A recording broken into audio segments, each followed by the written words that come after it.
Um, Hello, also from my side. Very interesting what we heard until today. So, yeah, we have this very interesting topic, ChatGPT. And as you've heard before, it's a very hot topic. Everybody was going on about this already. And yeah, it's an overarching topic everybody would like to participate in. And I'm very pleased to have actually those fabulous people with me on stage. And please go ahead, introduce yourselves. Maliha, if I could actually hand over to you.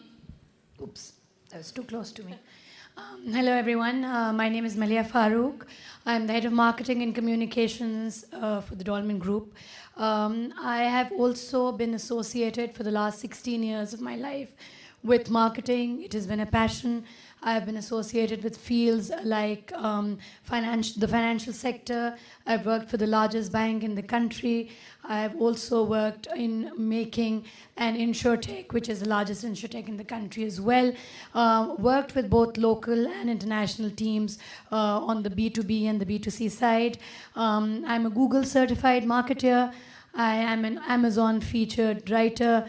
My latest book on digital marketing, which is the top 5 hacks of digital marketing, has been received very well. I have also done extensive research on AI and ChatGPT, especially comparing it to the other platforms of AI that are available, and I'm really looking forward to this conversation. So that's about me. Mahendra? Yeah, hi. So I'm Mahendra Choudhary from India, and I have over a decade experience in internet marketing field, and mainly on the technical side, like building and scaling up the team. And currently I'm co-founder of Growth Source, a digital marketing agency where we serve only SaaS and news publishers, which are large enough.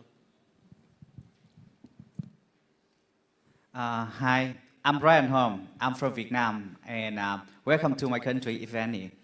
I have over 13 years experience in brand development, brand building, portfolio management, and market development.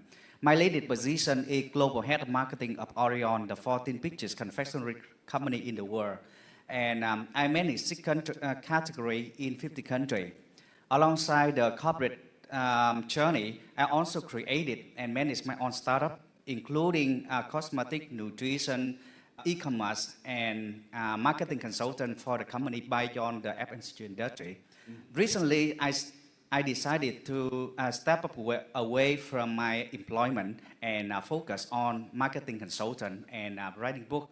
Currently, I already published 20 books in Amazon. Besides, I'm a marketing instructor in Udemy and some online education platform. And now I created my own marketing online education platform.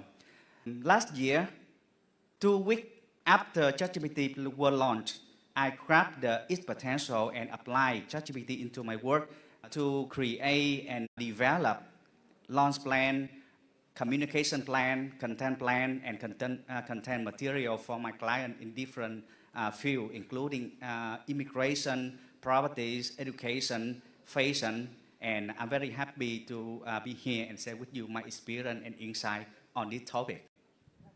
Thank you very much. My name is Claudia. I'm actually a marketing and media specialist. And I'm in the marketing and media industry for 15 years right now. And a lot of things happened there during this time.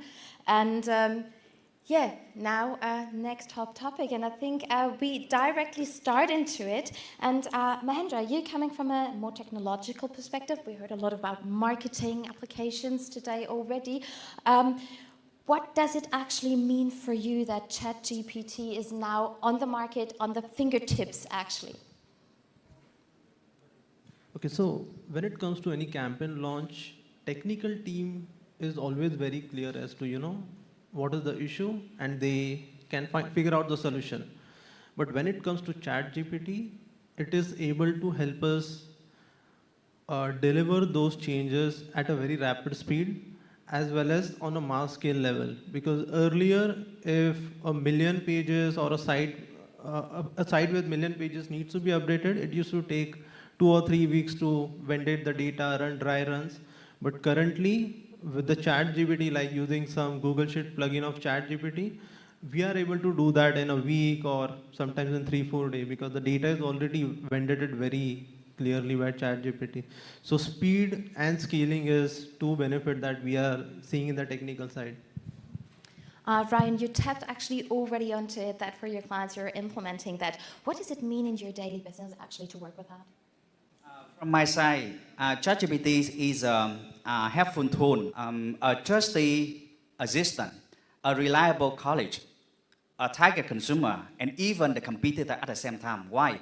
It serves as a tool because we need to develop and acquire specific skill and mindset to use effectively the tool in different tasks, different work.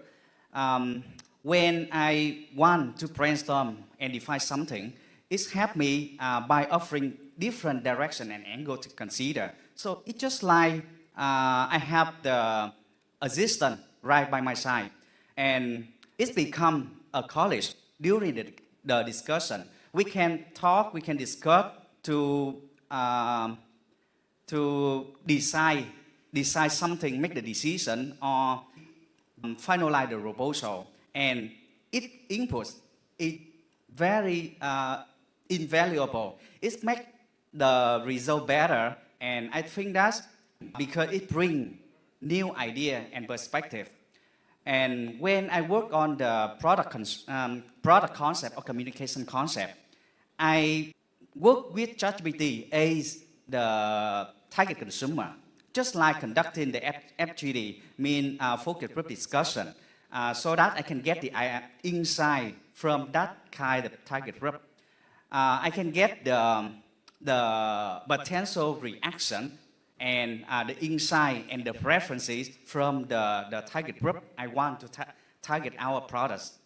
And the most interesting thing is, when I do something special, I work on the differentiated project from the market. I usually work what deep exercise. So I come up with my own action and then ask ChatGPT, if you were my specific competitor, what you do to counter me?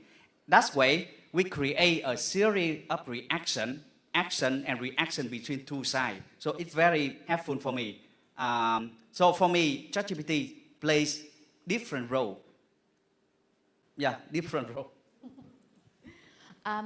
Maliha, from your marketing perspective and from all your experience you're having until now, what would you like to add on that? I know you're working in a quite similar field. What is your experience?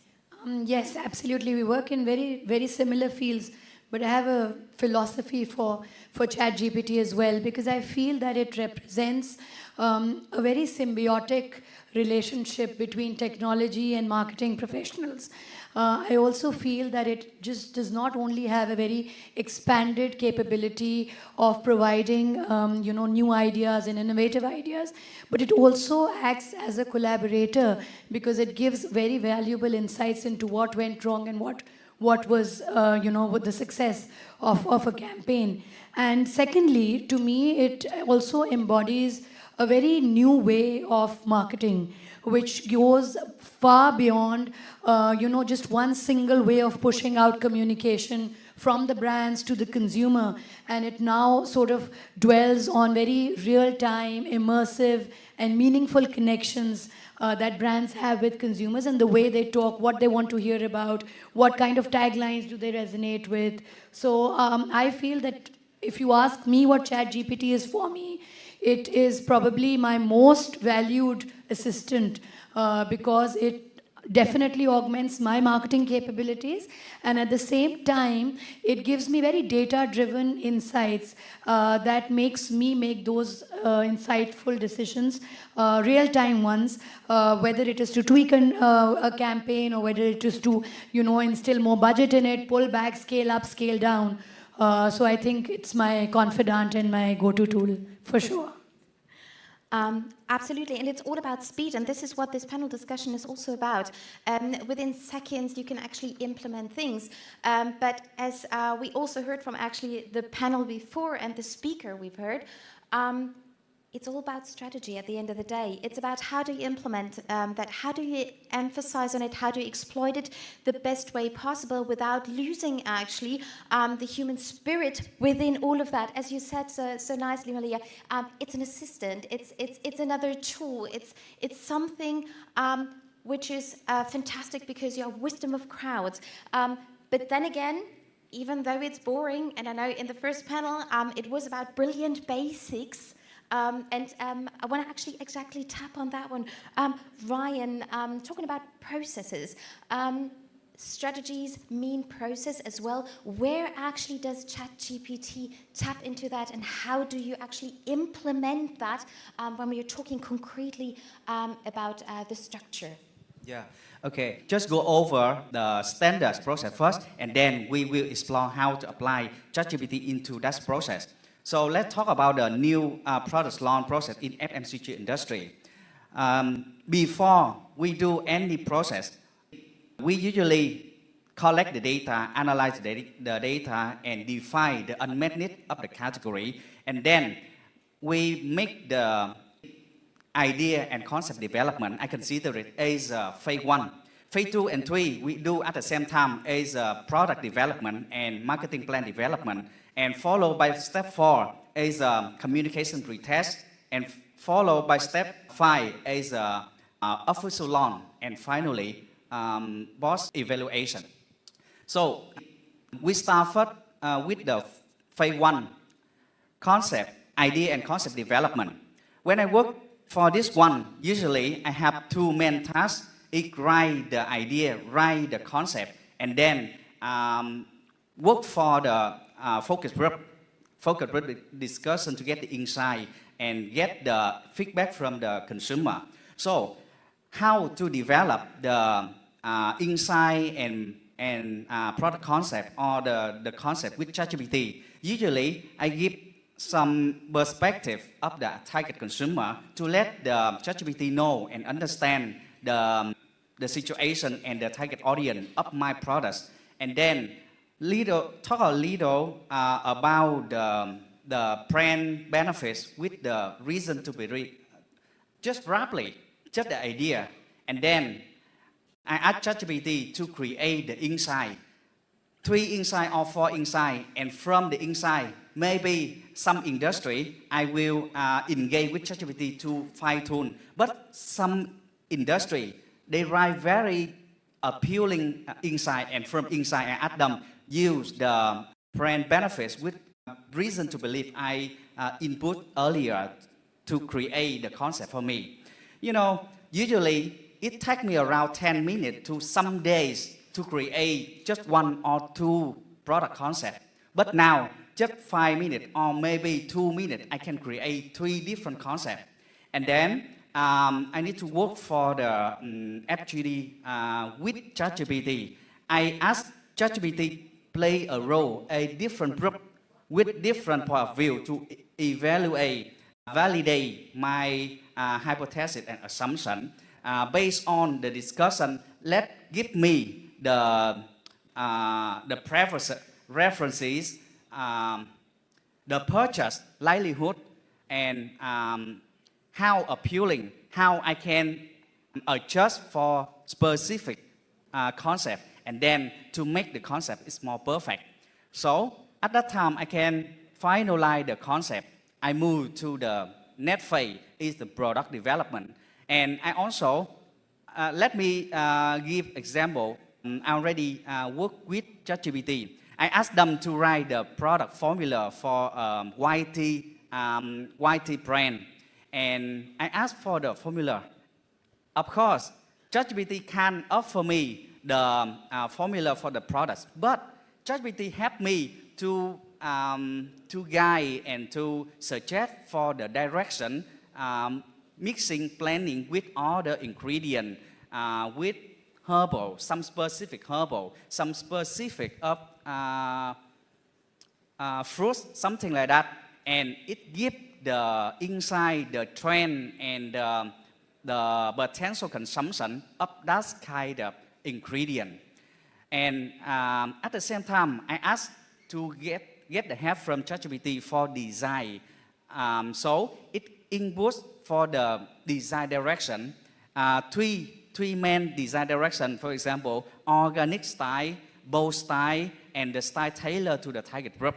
So based on the guidance from ChatGPT, I engage more to get the description for the design. And from the description, I push into another AI platform to create the design, final design. So you can see, maybe when we develop a formula, we can, but ChatGPT can help for the guidance and the description so that we can use other tools to make the final thing we want. For the marketing plan development, usually when I work as a company, I need to write a campaign brief to send the agency. So the agency understands the situation and what I want. The same, I write the campaign brief with background, target consumer, target insight, consumer insight, and some other thing, for example, channel allocation. Based on that, they can provide me the marketing strategy and marketing structure, content pillar, and from that, maybe some industry I will engage to fine tune, and some it's very good for me, so no need to revise. And then I add them for more detailed stuff. For example, develop the viral clip or TV script. You know, just 2 or 3 minutes, I have 3 different TVC scripts.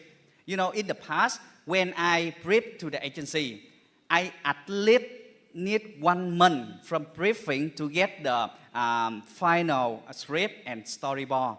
Take around, cost around $30,000 to $60,000 depends on the brand, depends on the scope. But now I just spend 2 or 5 minutes to get 3 different viral clip scripts, totally free, total free, and just some minutes.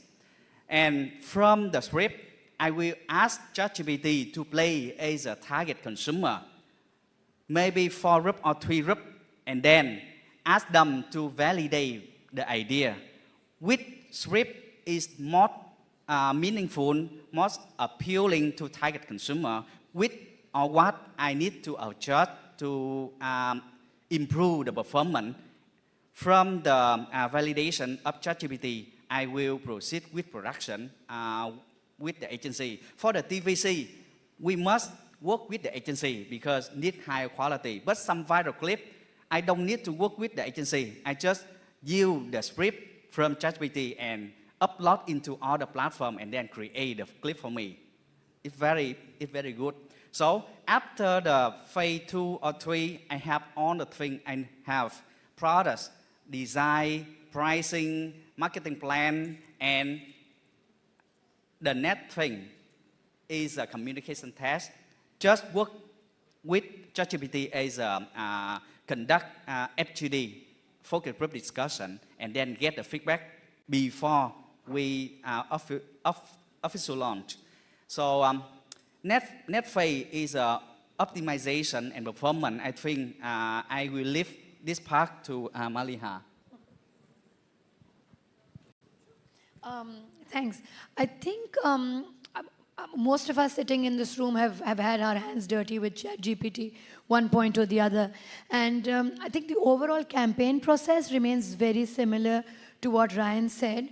But I, as a CMO, I have always faced a challenge, and I'm feeling it a lot more these days, and that is to develop personalized experiences to the consumers.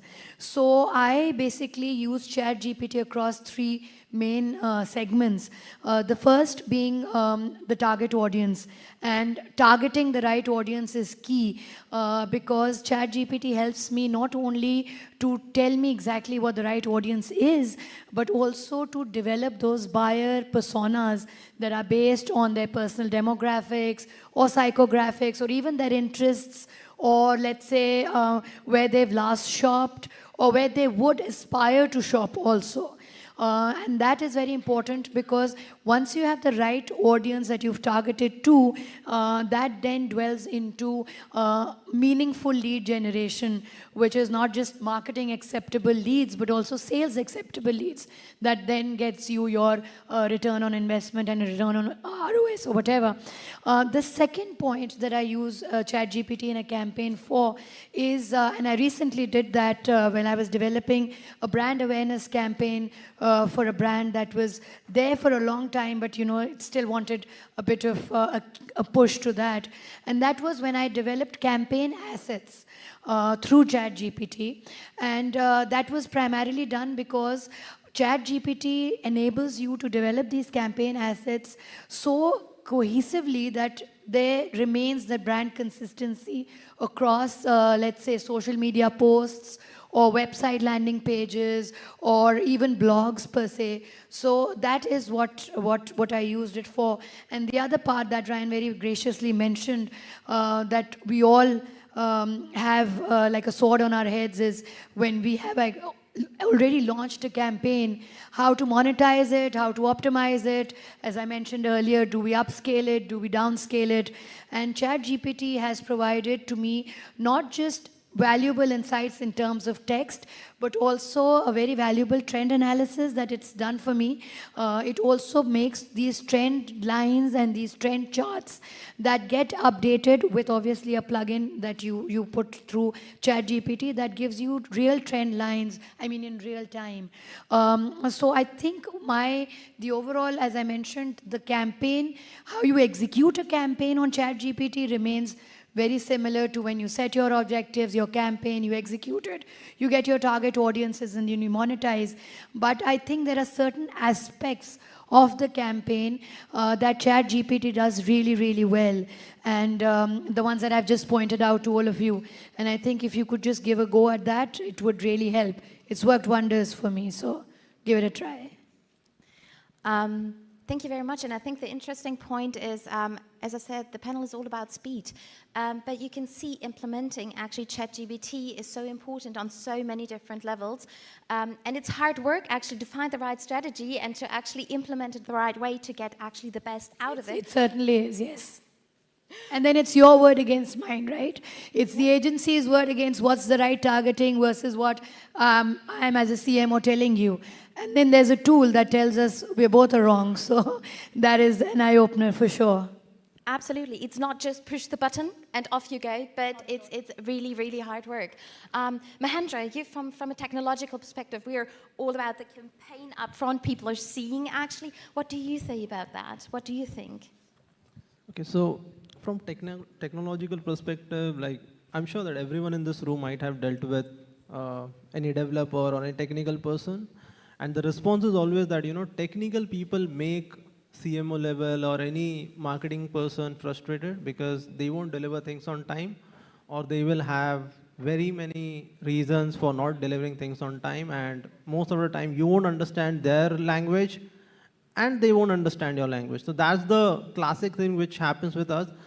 Now, imagine you dealing with one of the developer and I have to deal with 8 to 10 developers every day and everyone giving a lot of reasons. But after ChatGPT, what we have seen is for larger campaigns, now developers have actually started participating more in the process, because earlier they used to spend a lot of time on troubleshooting things or cleaning data or those kind of things which happens during the campaign launch, which they are now able to automate on a large scale very easily. So they save a lot of time. They have a time, the frustration, the fatigue that they used to get earlier because of the ChatGPT usage, the plugins, the APIs, everything, they are able to save a lot of energy and deliver things on time. So recently, we launched a couple of large projects recently. One was a relaunch in which the entire structure of the site needs to be changed, and it has around 3 to 5 million pages because half of the pages were on subdomain and then half were on the main domain. So we wanted to migrate that. So usually what happens is, in such large campaign, the chances of error are very high because a lot of data needs to be properly mapped out early. And So because of the ChatGPT extensions that are available for Google Sheets, the entire process was flawless, and most of the things were like dealt. Whatever issues we faced, we were able to launch the entire campaign in a single day after the data cleaning, and there were no next day abruption. So it was a very smoothless process because of. So definitely for technical team, it is a boon, and we are trying to use as much as possible. Thank you very much. So now coming actually also a little bit to the risks of the whole party. Every single thing you're implementing has two sides of the story. It's always the positive and the negative. And when I'm thinking about marketing, and we're having a lot of data over there, and we want to be distinctive, we actually want to form our brands. We have data we don't even want to share with everybody, but to actually get certain things out of ChatGPT, you got to do that. I don't know how you feel, but to actually hand over all my insights to Elon Musk and the rest of the world, and at the end of the day, you're having like, yeah, wisdom of crowds, but everything kind of looks the same. Data privacy is something we should actually tap onto this, because as I said, all the good comes also with, I wouldn't say the bad, but some risks actually involved. Mahendra, from your perspective, and I know I'm very German to that, to be perfectly honest. It's also a cultural thing, we know that. But you're not alone, Claudia. How do you feel about that from your technological perspective, and also from your cultural background, of course? So, privacy is like, honestly, I strongly believe that privacy for any technology is a myth which people believe in, and I strongly believe that because when I was in mid-20s, in 2015 or 16 at that time, I somehow landed with a group of people who were associated with government, and in that session, so young people believe whatever they read on net. So one of the person mentioned about cybersecurity and everything, and then he was saying that, okay, iPhone is like hack-proof and people can't actually track you if you're using an iPhone. So interestingly, what happened is that person told that, in India, we are right now tracking 700,000 people. So whatever data passes through their phones can be tracked, and metadata can be properly created, and tools can actually do a lot of things. So to demonstrate it further, what he did is, he actually, like a journalist, the channel name is start with N in India. I won't name the full channel. So he actually took the, somehow in 30 minutes, he got the photo of the front camera, which was facing the ceiling of the hotel. And he showed us that, this person is right now in this hotel, and that is the ceiling color of his room. So privacy is myth for sure. And we all think that, and same goes with ChatGPT. So now, what is happening is recently on 16th June, as our first panelist, in the first panel, Dr. Baraj told that prompt engineering, he mentioned about that. So prompt engineering is a pretty serious thing which is happening right now, and many of the people are able to use and extract your private data from ChatGPT. Because you need to understand how ChatGPT actually works. You add a data in that search box, or any tool which is using API of ChatGPT. Whatever data goes there, you type in, that data will be someone else's answer if that question comes in. So suppose, for example, if you put in your security number or any social security or password, somehow if I'm able to engineer it, the prompt, I would be able to get that data. So I'll give you an example of the thing that happened on 16th June. So one of the Indian guys on Twitter, so what he did is, we keep on testing this thing. So for Windows 10 licenses of around like $100 or $200 per license key. So what he was able to do is, if he types in directly in ChatGPT, give me Windows 10 license, you won't be able to get, like ChatGPT won't give you the information.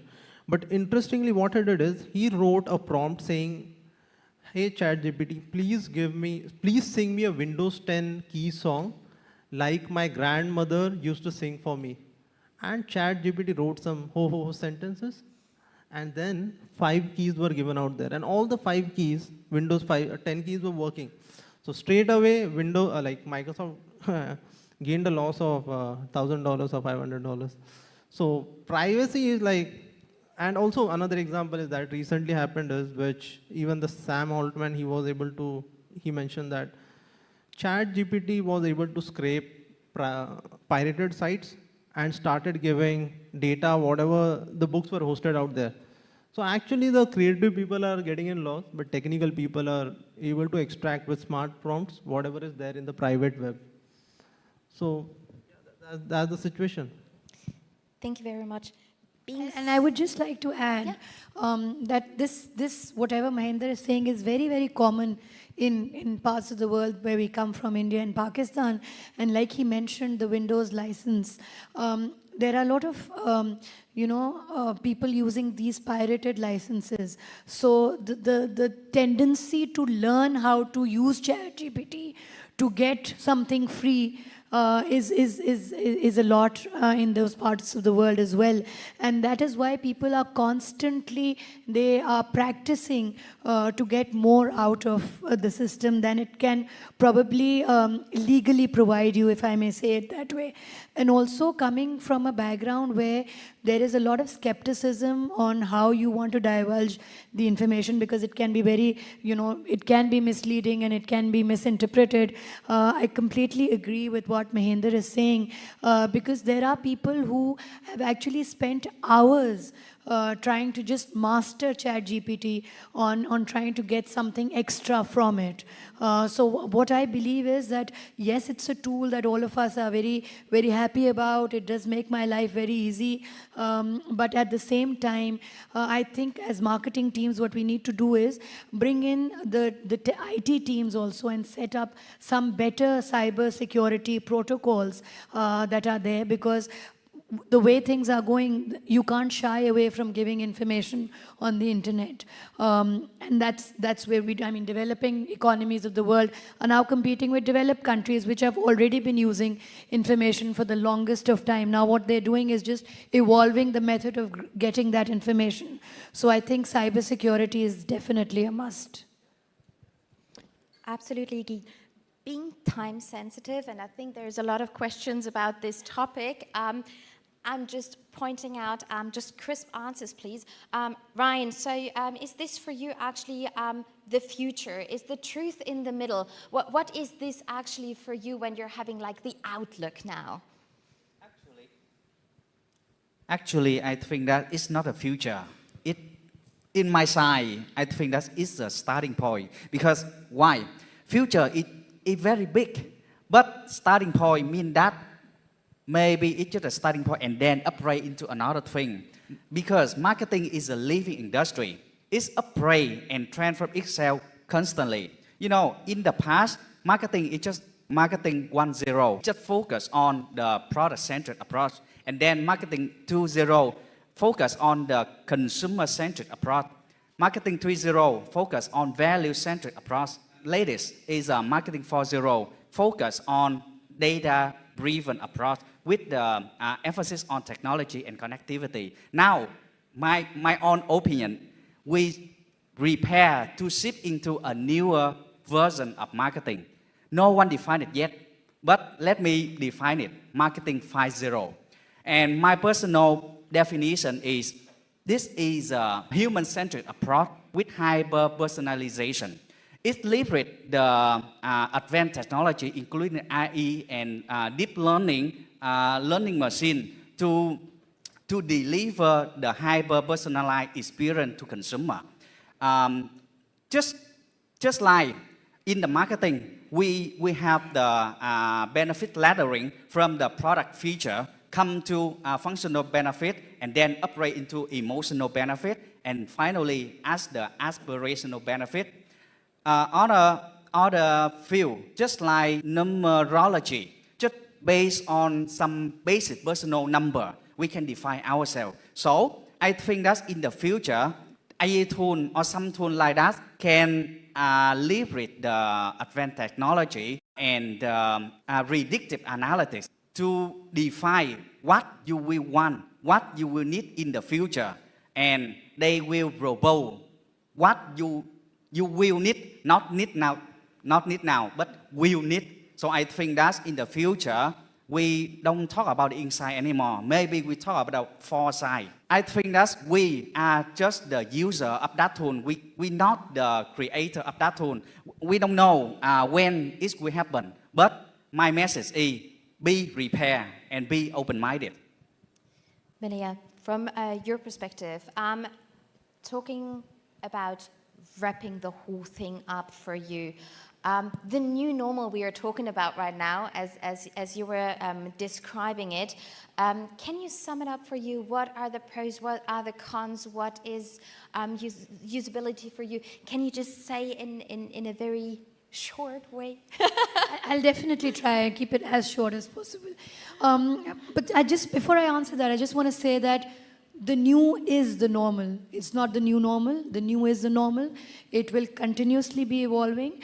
And from a UI, UX point of view, especially from a UX point of view, I feel that ChatGPT has a lot of advantages. The first of obviously that it does provide within seconds the ability to retrieve a vast amount of information for the user in a way that is probably understandable sometimes being in italics. And at the same time, what it does is that it always provides you with a language assistance as well. It can proofread your documents, and it can give you syntax, it can give you the way you are supposed to write stuff. And also with a lot of plugins that are involved now, you can have a lot of real-time customer interactions in terms of answering queries.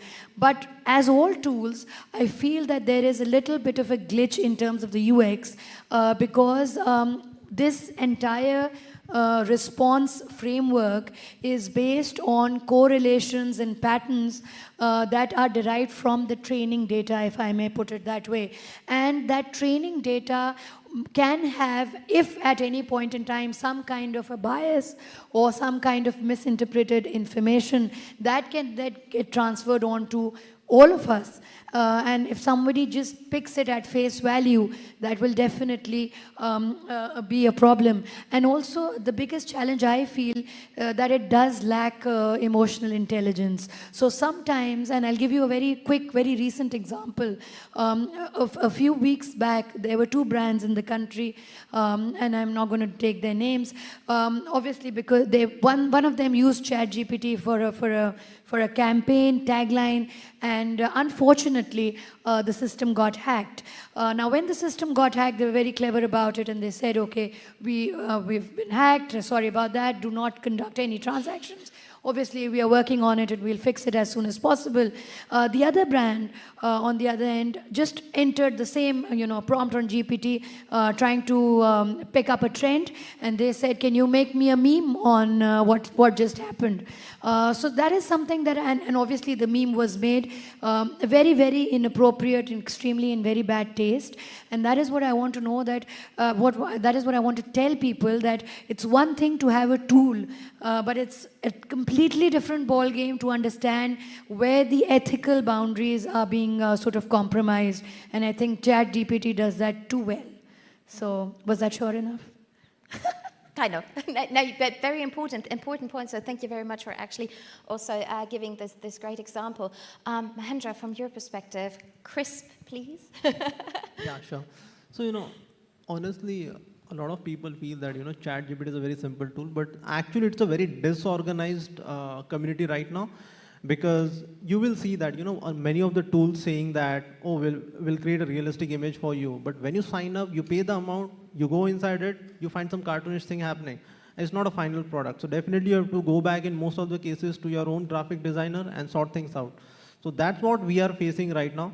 There is no perfect tool because it's going to take time, and bigger companies like Google, Microsoft, who have a complete suite, like for example, Google Suite has started integrating the AI model similar to how ChatGPT is, like the Bard one.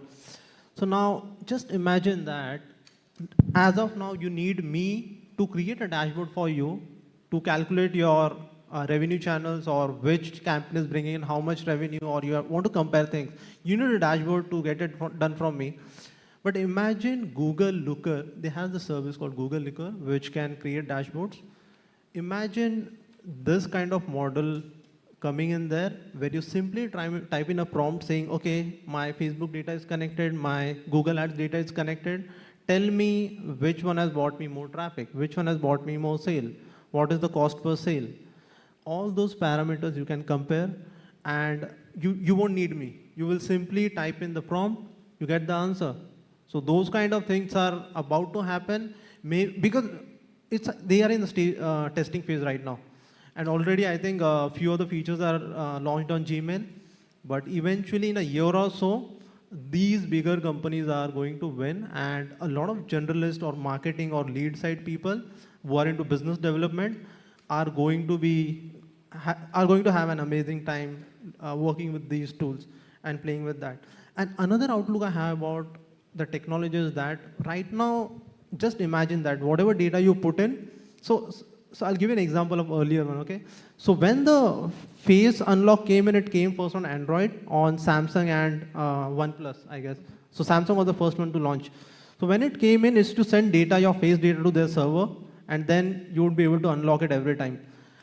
Same is with the ChatGPT. Your data goes in, the server gives you the output.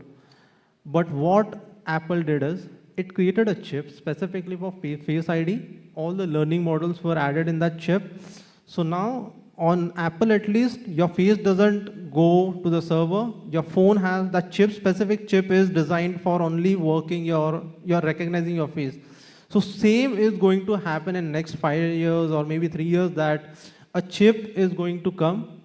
So you don't need to connect to internet to get these kind of answers, because all the trained data will be in that chip. So whatever prompt you put in, your private data, you are not connected to internet, you might be in your private LAN connection, and you would be able to get securely access or get those kind of exact response. So that's what I anticipate that might happen on the hardware side. Thank you very much. To wrap it up, ultimately, I think we can all relate to that. There's different actually levels to ChatGPT. You can utilize it in different ways. Very important, you need a strategy behind. And whereas you can actually crunch numbers with it, for example, from a media perspective, say, what is the ideal media mix, or help me to actually create my investment strategy. When it comes to brand, for example, this is a very different thing. You really have to think about what would I like to hand out or not. Coming towards technology again, and what Mahendra was actually tapping on, it's also, again, a very different field, because you can take more advantage of this, then you're losing ultimately. So yeah, there are so many levels to it, and I try to speed up and wrap it up right now. So we welcome your questions. Thank you very much for actually listening to us, and you've seen we could have talked for hours on that. It's super interesting. Thank you for listening.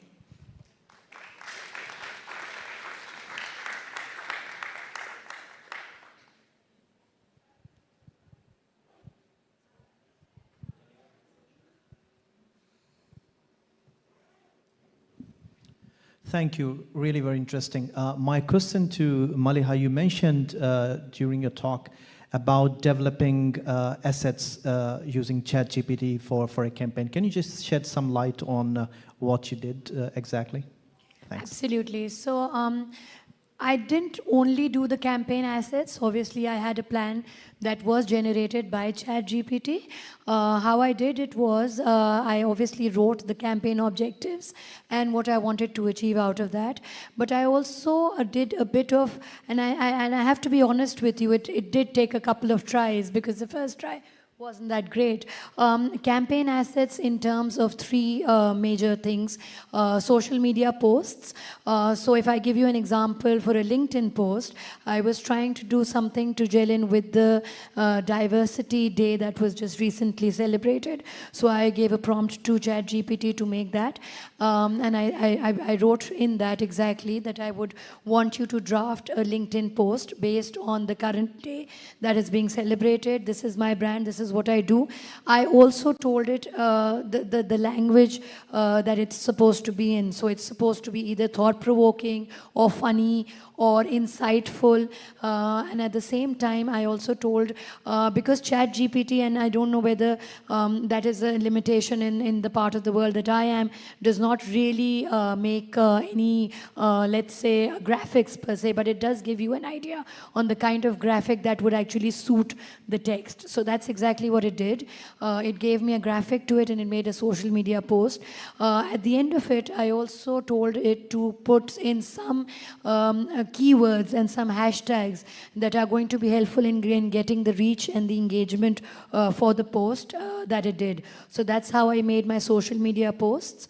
The website blog obviously was, I had given a topic to ChatGPT to write on it. I had given it the number of words and also given it the kind of, the kind of customer takeaways I would like that blog to have in terms of what with 3 main points that the customer would like. I would like the customer to, or the reader to probably read and take home with them. So that's how I made the website blog for it.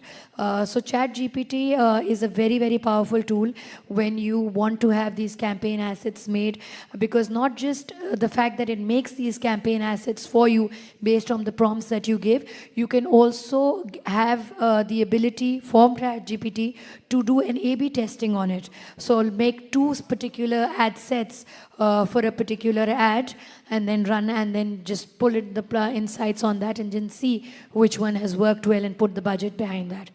Does that answer your question? Brilliant, thanks.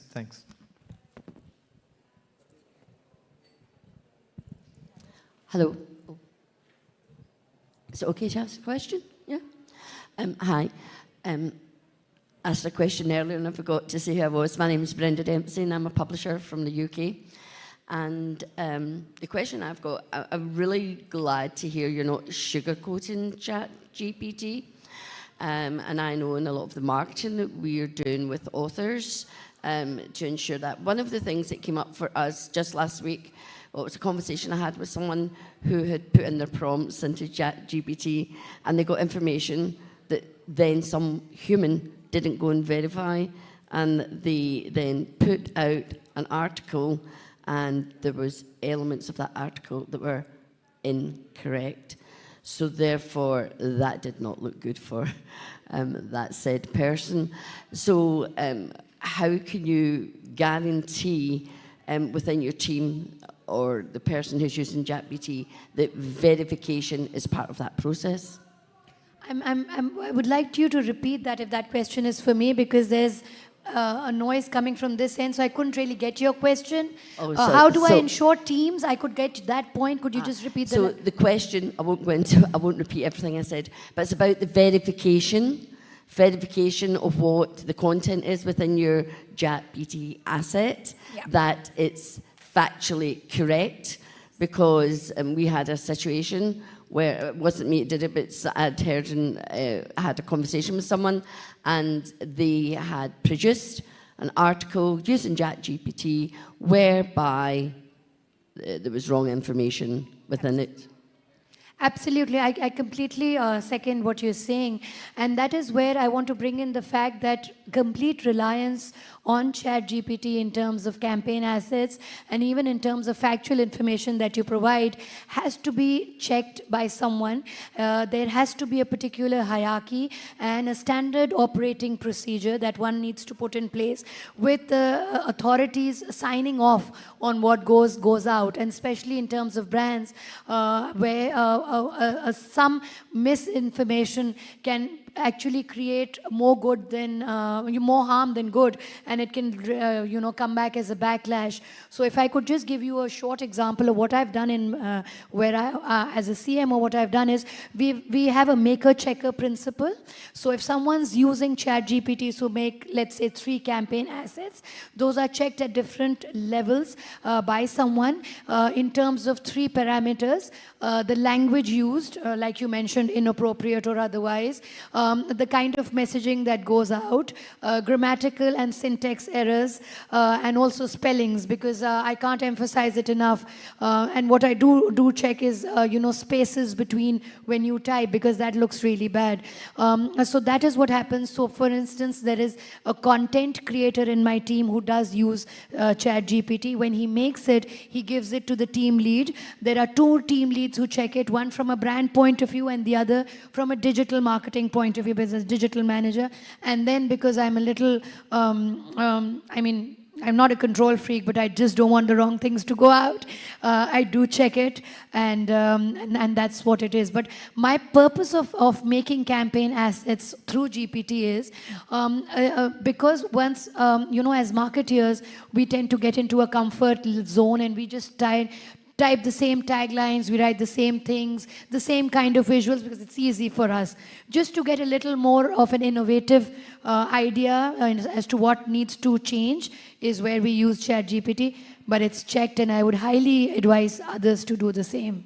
Does that answer your question? Yeah, thanks very much. And as a publisher, I'm glad you mentioned about the syntax and the spelling and everything. Absolutely. So yeah, really, yes. Absolutely, thanks. I'm so sorry, we are so out of time. Or can we take one more question? I'm not sure. Is that okay? That would be the last one. And afterwards, we are all still here, so please approach us when we're running around to actually have a chat about that. But please go ahead. Thank you. Yeah, I have a pretty short question. So this one goes to Maliha as well. So in your talk, you mentioned about the optimization, so about scaling and downscaling campaigns. And I'm wondering which kind of data did you feed to ChatGPT for it to be able to optimize campaigns for you, or did you integrate your ads manager, or how does it work for you? Sure. So the kind of data obviously is campaign data in terms of reach, engagements, and key matrices. There is a plugin that one has for ChatGPT that my digital team uses. But just to answer your question, when you're looking at a campaign, we've actually executed a campaign, and when you want to upscale, downscale, monetize, optimize, however you may sort of put it, I think what really works at the initial stages is A/B testing. And that ChatGPT does very well, because as I mentioned to someone in the audience here, when you make those campaign assets, ChatGPT also has a capability of A/B testing it to make sure that it reaches the right audience, as I mentioned earlier. Secondly, whether the visuals that you've used in context to the ad set is working or not. I'll give you a little bit of an example. In Pakistan, we have about 4 main languages and about 8 regional languages. And whenever you are churning out a mass market product, there is always a dilemma of which language you use. We generally, come across as thinking and speaking in English. But when you look at the mass markets in the country, there are certain very different languages that are used there. And certain visuals that are obviously not resonating with that language either. So ChatGPT can help you do that. Does that answer your question? I'm sort of speeding up because of time, but I'll be available later and I'll give you a rundown of the data that I've used. Perfect. Thank you. Thank you very much, everybody. Thank you.